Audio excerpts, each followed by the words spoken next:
दोस्तों अभी हम कुंभलगढ़ दुर्ग के बाहर पहुंच गए हैं।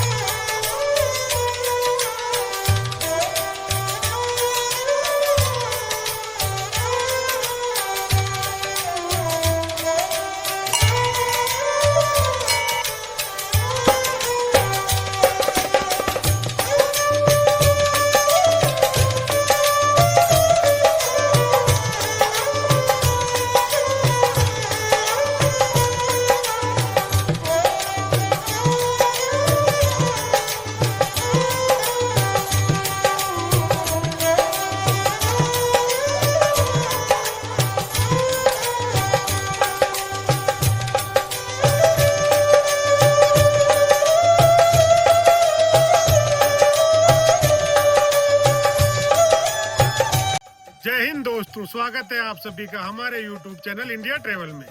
दोस्तों आज हम चलेंगे राजस्थान के कुंभलगढ़ दुर्ग में। इस वीडियो में मैं आपको कुंभलगढ़ दुर्ग की संपूर्ण जानकारी दूंगा, इसीलिए आप वीडियो पे लास्ट तक बने रहे। अगर आप भी कुंभलगढ़ दुर्ग की यात्रा करना चाहते हो तो ये वीडियो बिल्कुल आपके लिए बना है। इस वीडियो में मैं आपको बताऊंगा कैसे आप कुंभलगढ़ तक पहुँच सकते हो, कुंभलगढ़ में देखने के लिए क्या क्या चीजें हैं, कुंभलगढ़ का इतिहास और कुंभलगढ़ में आप रुके कहाँ। वीडियो के लास्ट में बताऊंगा कुंभलगढ़ टूर में आपका कुल कितना खर्चा आएगा। आइए दोस्तों वीडियो की शुरुआत करते हैं। दोस्तों कुंभलगढ़ दुर्ग का निर्माण 15वीं शताब्दी में महाराणा कुंभा ने करवाया था। आप मेरे पीछे जो दीवार देख रहे हो, यह दीवार चीन की दीवार के बाद दूसरी सबसे बड़ी दीवार है। इस दीवार की लंबाई 36 किलोमीटर है और चौड़ाई 15 फीट है। इस दीवार पर 4 घोड़े एक साथ आराम से चल सकते हैं। इस दीवार को the great wall of India भी कहा जाता है। यह दीवार दुनिया की दूसरी सबसे लंबी दीवार है। 36 किलोमीटर की लंबी दीवार होने के कारण इस किले को कभी भी घेरा नहीं गया था। कुंभलगढ़ दुर्ग मेवाड़ की संकटकालीन राजधानी थी। इस दुर्ग पे महाराणा प्रताप का जन्म हुआ था और महाराणा प्रताप का बचपन बीता था। और इसी दुर्ग में महाराणा प्रताप का दूसरी बार राज तिलक हुआ था। अगर आप कुंभलगढ़ आना चाहते हो तो कुंभलगढ़ आने के लिए सबसे पहले आपको उदयपुर आना होगा। कुंभलगढ़ का nearest airport Maharana Pratap international airport Dabok में स्थित है। एयरपोर्ट से कुंभलगढ़ दुर्ग की दूरी 90 किलोमीटर है। कुंभलगढ़ का नियरेस्ट रेलवे स्टेशन वैसे तो फालना रेलवे स्टेशन है, लेकिन उदयपुर रेलवे स्टेशन बेस्ट रहेगा। आप पहले उदयपुर आए, उदयपुर से टैक्सी और बस के द्वारा आप 2 घंटे की ड्राइव करके कुंभलगढ़ दुर्ग तक पहुंच सकते हो। उदयपुर से कुंभलगढ़ की दूरी 85 किलोमीटर है। रास्ते में बहुत सुंदर नज़ारे आपको देखने को मिलेंगे। हम बाय रोड कुंभलगढ़ दुर्ग जा रहे हैं। सामने आपको महाराणा कुंभा का स्टेचू दिखाई देने लग गया है। यहाँ से कुंभलगढ़ दुर्ग का रास्ता जाता है। इस दुर्ग की लंबाई लगभग 3600 फीट है। फिर भी जब तक आप इस दुर्ग के बहुत करीब नहीं पहुँच जाओगे तब तक यह दुर्ग आपको दिखाई नहीं देगा। इस दुर्ग तक पहुँचने के लिए आपको 7 प्रवेश द्वारों से गुजरना होगा। कुंभलगढ़ के 7 प्रवेश द्वार इस प्रकार से है: पदन पोल, भैरू पोल, हनुमान पोल, गणेश पोल, जोड़ला पोल, लक्ष्मण पोल और राम पोल है।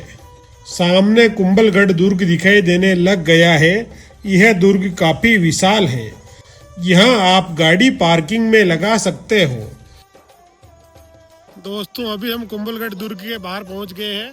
आप मेरे पीछे जो गेट देख रहे हो, यहाँ से एंट्री टिकट लेकर आपको अंदर जाना पड़ता है। आइए दोस्तों आपको ऊपर चल के पूरा किला दिखाता हूँ। यहाँ तक आप बाइक और कार से आ सकते हो। इसके बाद आपको पैदल जाना होगा। यहाँ से आप एंट्री टिकट ले लें।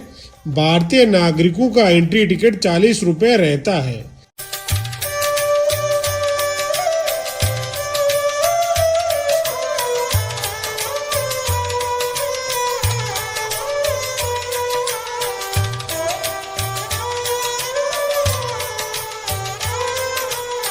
हमने टिकट ले लिया है, अब दुर्ग के अंदर जाएंगे।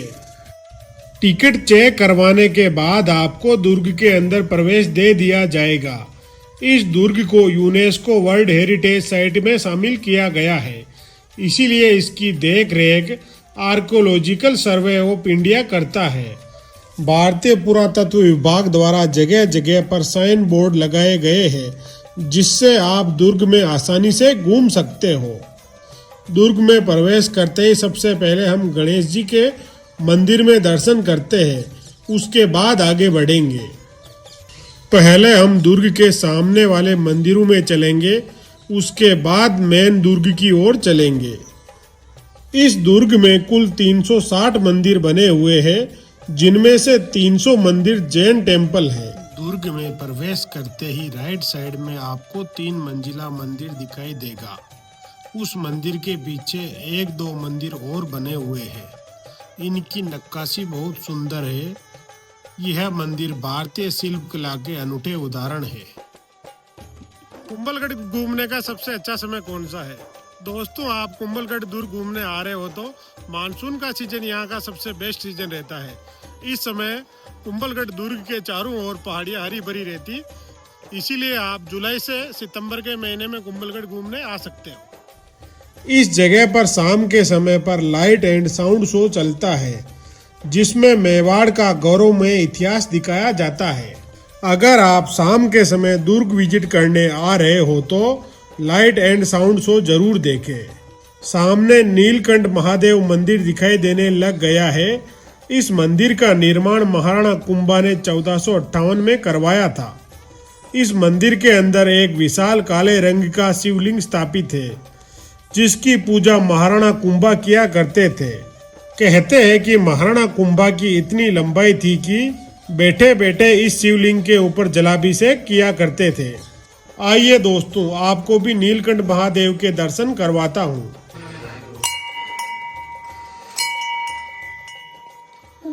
जय जय हो शंकरा, आदिदेव शंकरा, तेरे जाप के बिना चले ये कुंभलगढ़ दुर्ग की दीवार से दुर्ग का बहुत शानदार नजारा दिखाई देता है।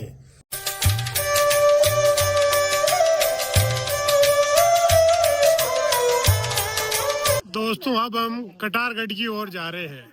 कटारगढ़ कुंभलगढ़ दुर्ग की सबसे ऊंची जगह है। कटारगढ़ को मेवाड़ की तीसरी आंख भी कहा जाता था। आप मेरे पीछे देख रहे हो ऊंचाई पर, वहाँ कटारगढ़ है। आइए दोस्तों, वहाँ चलते हैं। दोस्तों, रास्ते में बहुत सारे महल और तोपखाने आते हैं। दुर्ग में बहुत बढ़िया साफ सफाई रखी गई है।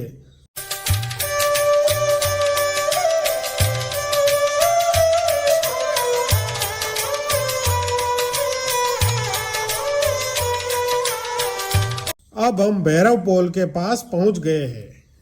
इसे दुर्ग का मेन प्रवेश द्वार माना जाता है। दुर्ग में प्रवेश द्वार ऐसे बनाए गए हैं कि एक प्रवेश द्वार से दूसरा प्रवेश द्वार दिखाई नहीं देता है। इस दुर्ग का प्रकोटा काफी बड़ा बना हुआ है। यह दुर्ग इतनी ऊंचाई पर बना हुआ है कि जिससे इस दुर्ग से मेवाड़ और मारवाड़ की सीमाएं दिखाई देती थी। इसीलिए इस दुर्ग को मेवाड़ की तीसरी आंख भी कहा जाता था। कुंभलगढ़ का दुर्ग चारों ओर से अरावली की पहाड़ियों से घिरा हुआ है। इन पहाड़ियों के कारण इस दुर्ग को काफी सुरक्षित माना जाता था। कटारगढ़ दुर्ग इतनी ऊंचाई पर था जिससे बादल भी नीचे रह जाते थे। इसीलिए कटारगढ़ का नाम बाद में बादल महल रख दिया गया था। जब इस दुर्ग का निर्माण किया जा रहा था, उस समय दिन में दीवारें चुनी जाती थी और रात के समय दीवारें अचानक वापस गिर जाती थी। ऐसा 5-6 बार हुआ। तब महाराणा चिंतित हुए और यहाँ के आसपास के लोगों से पूछा गया, ऐसा क्यों हो रहा है? तब गांव वालों ने कहा कि इन पहाड़ों के अंदर एक मेहड़ बाबा रहते हैं जिनका नाम भैरव मुनि है। आप भैरव मुनि जी के पास जाए, वो आपकी इस समस्या का हल अवश्य दिखाएंगे। तब महाराणा कुंभा भैरव मुनि के पास गए और उनसे किले की दीवार बार बार गिरने से बचने का उपाय पूछा तो भैरव मुनि जी ने कहा था कि इस पहाड़ी पर एक दैवीय शक्ति है जो यहाँ किले का निर्माण नहीं होने दे रही है। भैरव मुनि जी ने बताया कि इसका एक ही उपाय है, यहाँ किसी को भी स्वैच्छिक नर बलि देनी होगी, लेकिन उस समय ऐसा कोई भी व्यक्ति तैयार नहीं हुआ जो स्वैच्छिक नर बलि देने के लिए आगे आए। अंत में भैरव मुनि जी ने स्वयं अपनी बलि देने की इच्छा जताई और उन्होंने यहाँ पर स्वैच्छिक अपनी बलि चढ़ाई थी। इस जगह पर उनका सिर गिरा, इसीलिए उनके लिए एक छोटा सा मंदिर बनाया गया है। यहाँ से 700 मीटर आगे कटारगढ़ में उनका धड़ गिरा था, वहाँ भी भैरव बाबा की मूर्ति स्थापित है। दोस्तों अभी हम तोप खाने के पास पहुंच गए हैं। आपको दिखाता हूं कि तोप खाने में अभी भी बहुत पुरानी तोपें पड़ी हुई है। आइए दोस्तों, आप मेरे पीछे तोपें देखिए।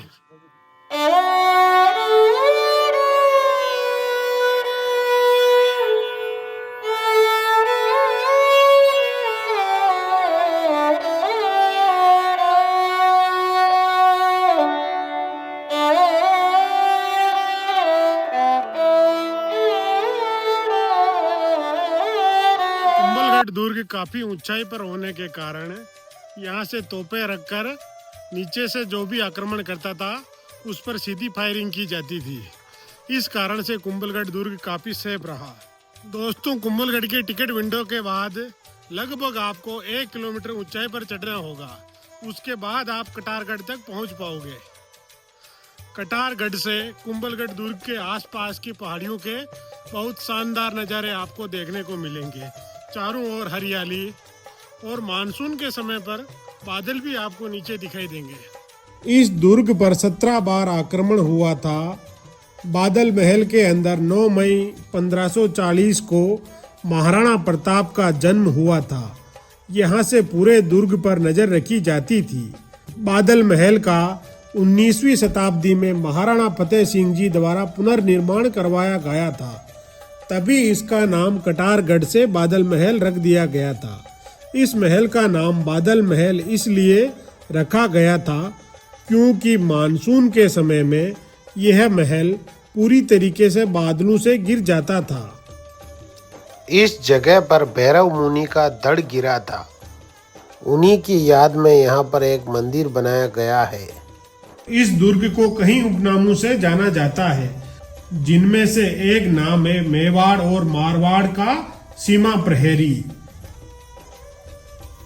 दोस्तों अभी हम कुंभलगढ़ दुर्ग की सबसे ऊंचाई की जगह पर बादल महल में आ गए हैं। यहाँ से आपको मेवाड़ मारवाड़ दोनों की सीमाएं दिखती है, इसीलिए इसे मेवाड़ की तीसरी आंख भी कहते हैं।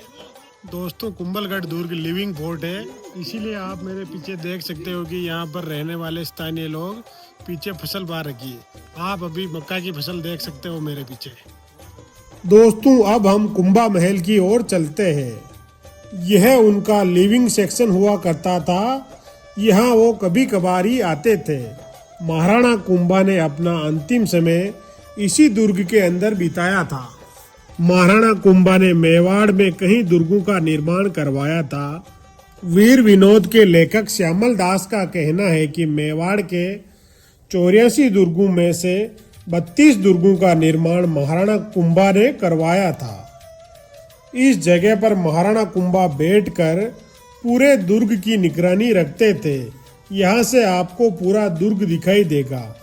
सामने आपको तोपखाना भी दिखाई दे रहा है। यहाँ से आपको अरावली की पहाड़ियाँ भी दिखाई देती है। दोस्तों कुंभलगढ़ दुर्ग हमने पूरा घूम लिया है। दुर्ग में घूमने में हमें लगभग 3 घंटों का समय लगा। दोस्तों अब आपको बताता हूँ कुंभलगढ़ दुर्ग की यात्रा में आपका कुल कितना खर्चा होगा।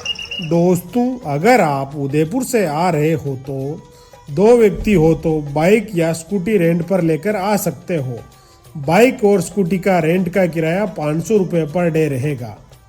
वहीं अगर आप 4-5 व्यक्ति हैं तो उदयपुर से टैक्सी किराए पर लेकर भी आ सकते हो। अगर आप उदयपुर से बाइक लेकर कुंभलगढ़ आ रहे हो तो आपका खर्चा 1000 से 1500 रुपये होगा, जबकि आप टैक्सी हायर करके आ रहे हो तो आपका खर्चा 3000 से 3500 रुपये हो जाएगा। मानसून के सीजन में कुंभलगढ़ जंगल सफारी नहीं होती है। 1 अक्टूबर से जंगल सफारी शुरू हो जाती है दोस्तों कुंभलगढ़ दुर्ग का वीडियो पसंद आया हो तो वीडियो को लाइक करें और चैनल को सब्सक्राइब करें ताकि ऐसे ही इंफॉर्मेटिव वीडियो मैं समय समय पर आपके पास पहुंचाता रहूं। Thank you for watching video.